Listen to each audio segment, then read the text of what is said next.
Dragons are captivating, mythical creatures that vary significantly across different cultures. Each culture has its own interpretation of what dragons look like and the roles they play in their legends.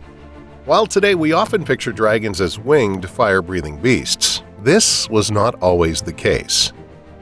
To understand the origins of dragon stories, we must look back thousands of years and across many continents. In ancient Greece, for example, dragons were depicted as massive serpents, with multiple heads and sharp teeth commonly guarding sacred sites or mystical treasures.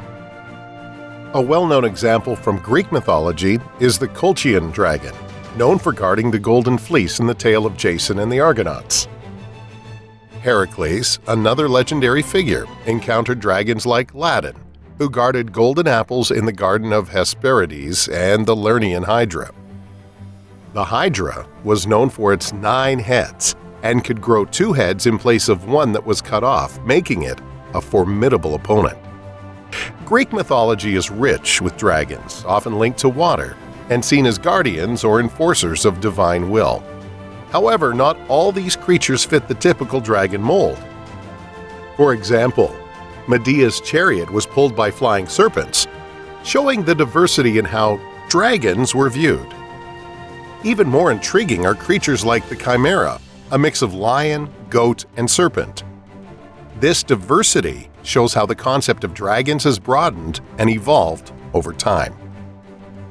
The chimera, a mythical creature from Greek mythology, was a unique mix of lion, goat, and serpent, with the goat part able to breathe fire.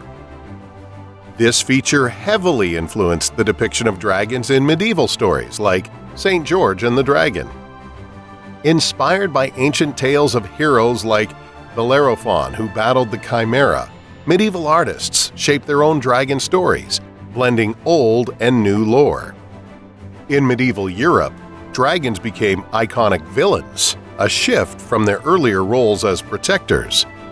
The story of St. George exemplifies this transformation.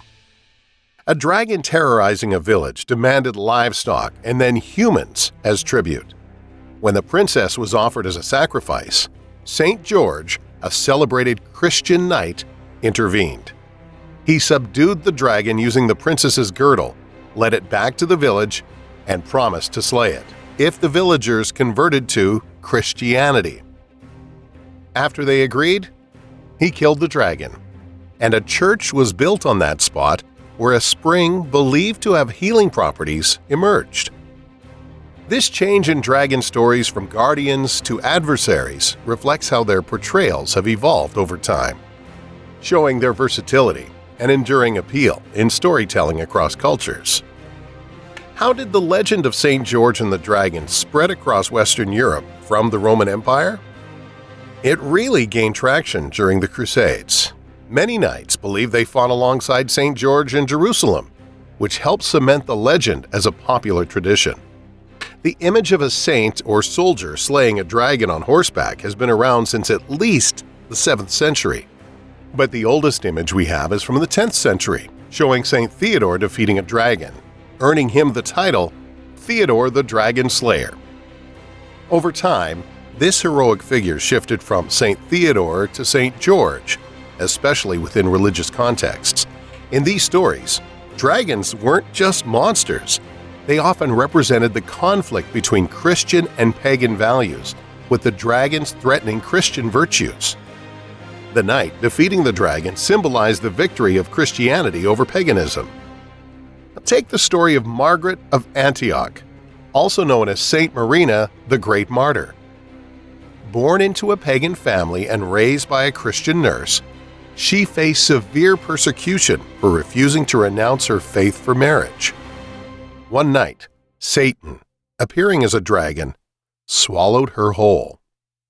She survived by making the sign of the cross, causing the dragon such pain that it released her.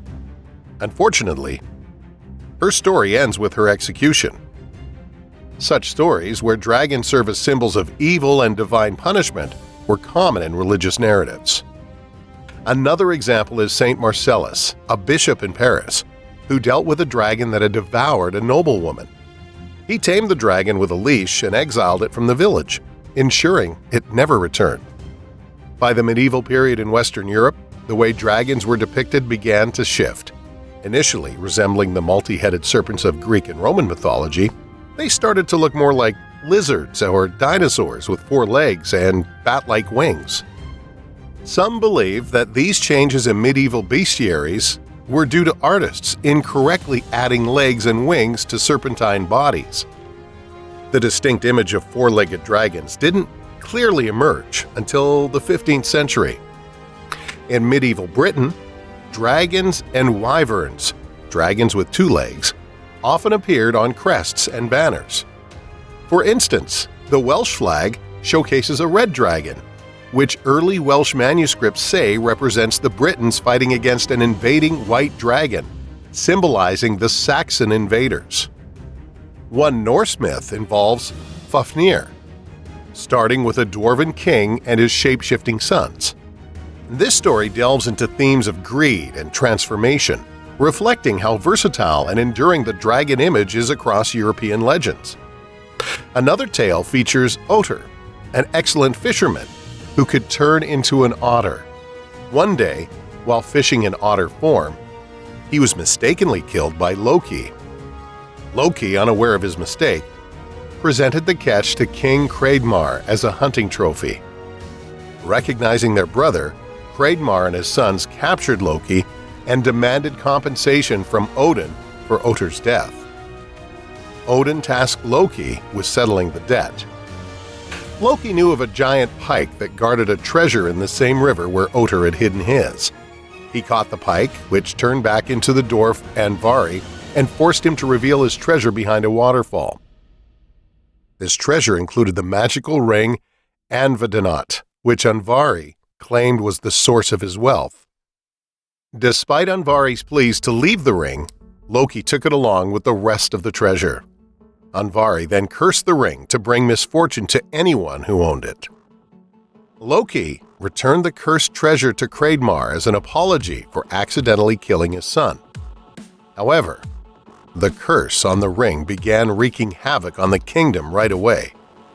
Driven by greed and envy, Hreidmar's sons, Fafnir and Regin, ended up killing their father to seize the ring and treasure. Fafnir transformed into a dragon to guard his hoard and kicked Regin out of the kingdom, terrorizing nearby villages and poisoning the land to deter intruders. The end of Fafnir's story arrives with the hero Sigurd, aided by Regin. Sigurd reforged his father's broken sword and set out to kill Fafnir, ambushing him by a stream and fatally wounding him. As he died, Fafnir realized Regin had orchestrated the plot, foreseeing Regin's future betrayal of Sigurd. While cooking Fafnir's heart, Sigurd accidentally burned his finger, licked it, and suddenly could understand birds. The birds warned him about Regin's deceit. Taking their advice, Sigurd ate part of the heart, then killed Regin, ending a tragic cycle of greed and betrayal initiated by the cursed treasure. If Fafnir's story reminds you of something from J.R.R. Tolkien's world, that's because Tolkien was greatly inspired by Norse mythology. In some of Tolkien's lesser-known works, he describes Glaurung, a wingless, poison-spewing dragon who hoards gold, much like the dragons of Norse mythology. When Turin defeats Glaurung, their conversation echoes the one between Sigurd and Fafnir, showing Tolkien's deep inspiration from these ancient tales. Shifting to East Asian culture, dragons are vastly different. In Chinese mythology, dragons are seen as symbols of good fortune and strength, often depicted as serpent-like creatures with 4 legs and are revered as protectors. Achievers are compared to dragons, while the less successful might be likened to worms. These dragons, central to the hierarchy of mythical animals, are also viewed as water masters, controlling rivers, seas, and weather. In Korea, dragons resemble their Chinese counterparts but are notably differentiated by their larger beards, highlighting the unique cultural interpretations of dragons in Asian mythology compared to the malevolent dragons of Western stories. In Egyptian mythology, there's a massive serpent named Adophis, also known as Apep, who lives in the underworld. He embodies chaos and is known as the Serpent of the Nile or the Evil Dragon, constantly battling Ra, the sun god, from sunrise to sunset. This fight takes place in the underworld's darkness, with Ra winning each day, leading to another sunrise. Unlike the grand, fire-breathing dragons of modern fantasy, Adophis looks more like a traditional serpent, similar to ancient dragons across various mythologies. Over time, the depiction and characteristics of dragons have evolved significantly. In modern stories, dragons are often portrayed as greedy, gold-hoarding creatures, which is a sharp contrast to their ancient roles as noble protectors. Today, the classic serpent-like dragons are rare, replaced by majestic beings that rule the skies. This shift from snake-like creatures to iconic dragons we now recognize shows how dragons have transformed into a distinct and complex category in mythology. But if you want to check out some more mythological content, make sure you click on this next video.